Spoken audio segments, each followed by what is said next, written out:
So we got Isadora, for her graduation, we got her a mandolin.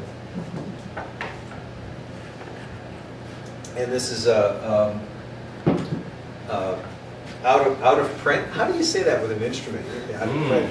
A no longer manufactured Fender mandolin.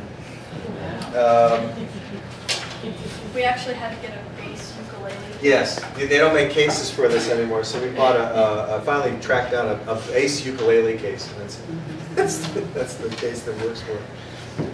Because it's not shaped normally. It's like a little miniature electric guitar. So we're gonna do a couple short pieces with the mandolin.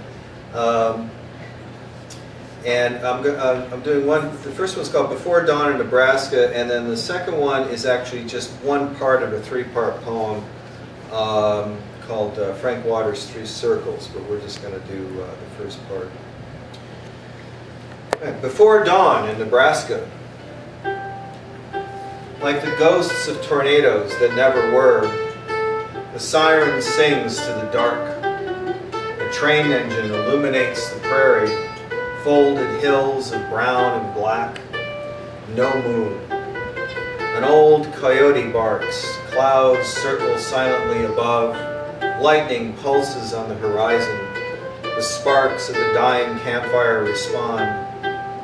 Holy is the night, the aged drifter says, drinking sweet brandy in the migrant camp. Tomorrow he gets paid off, time to head to Abilene, before the autumn wind cuts him dry. Frank Waters, Mojave, 1925. That wire sings in your hands while sun blazes on chalk hills, riding up in waves to jagged, haggle-edged mountains. Your partner refuses to turn his back on these peaks, twists on the ladder to avoid their cold gaze.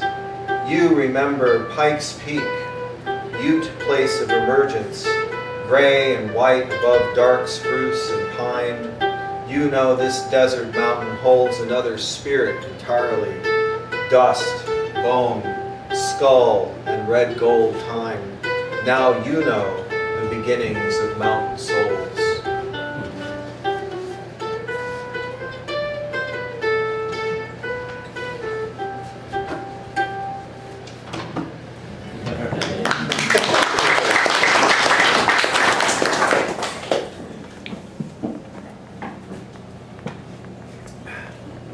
So next year she'll be like,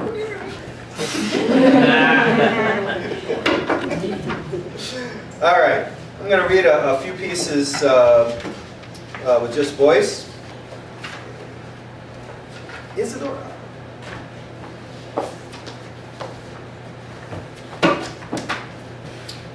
Okay, we're going to do, again, a couple of pieces run together.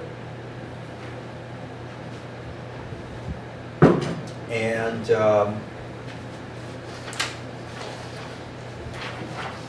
we're basing this off of a kind of a transcription of Yamsi. Huh? What? The best laid plans. Right. Okay. This is sort of Isadora's transcription of the great Miles Davis song, All Blues. So I'm going to do two poems. The first one's called Three Musicians, and the second one is called Wilmington, 1980.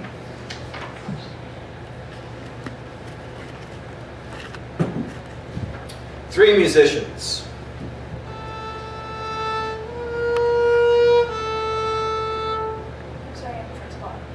Yes, you are. Hold on a second. Let me orient. Let me readjust my mind. There we go. I'm like, what was that? I know. Okay. Take two. Three musicians. One. Shaggy blonde hair like a lion's. A tenor sax man blows to the ocean waves. In baggy shorts and flower print Hawaiian shirt, he sends his notes to the wind. Sunlight blazes on brass keys while bathers pass before him and behind him in a colorful parade, their skins slicked with oil. His notes form a flying duet with the low pounding waves. The shiny white shells are jealous of his jazz tribute to the eternal forces. Beyond the tumbling surf, a dolphin arcs into the blue sky. 2.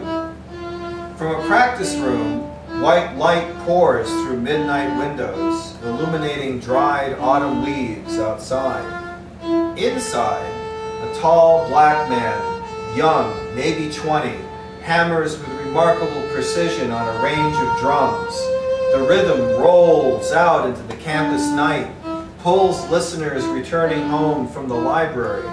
The drummer, ignoring the audience beyond the heavy glass, concentrates instead on his penciled sheet music, his bare arms and red-shirted torso swaying to the triplets.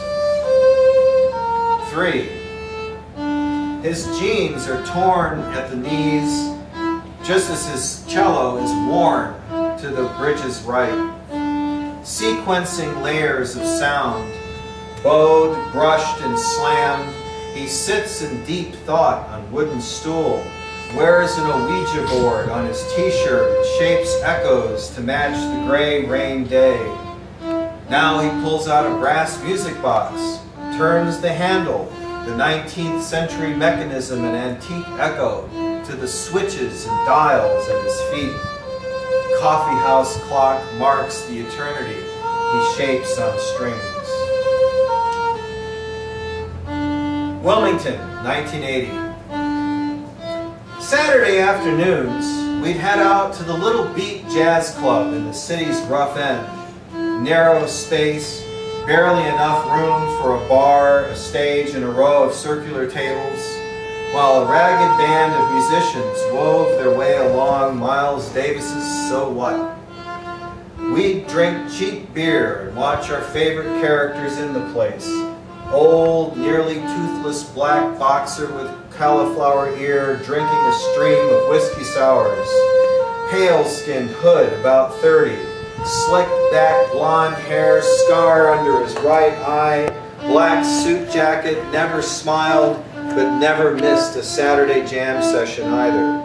Young black woman, thin as a wire, afro hair, emerald shirt, jeans, her eyes devoted to the trumpet player, expatriate Romanian, hair black as a midnight alley, shy smile and iron curtain accent, the two of them holding hands between sets, the suddenly loud clack of glasses on table, bottles on the bar, cigarette smoke, loud greetings, sunlight struggling in through dust windows. Amazing transcendence gone. Lost forever over the century's horizon despite an echo here and there of that fiery moment. New York, Chicago, San Francisco, Albuquerque, gone. So hard to find that lost world guarded by an angel with a flaming sword. Okay.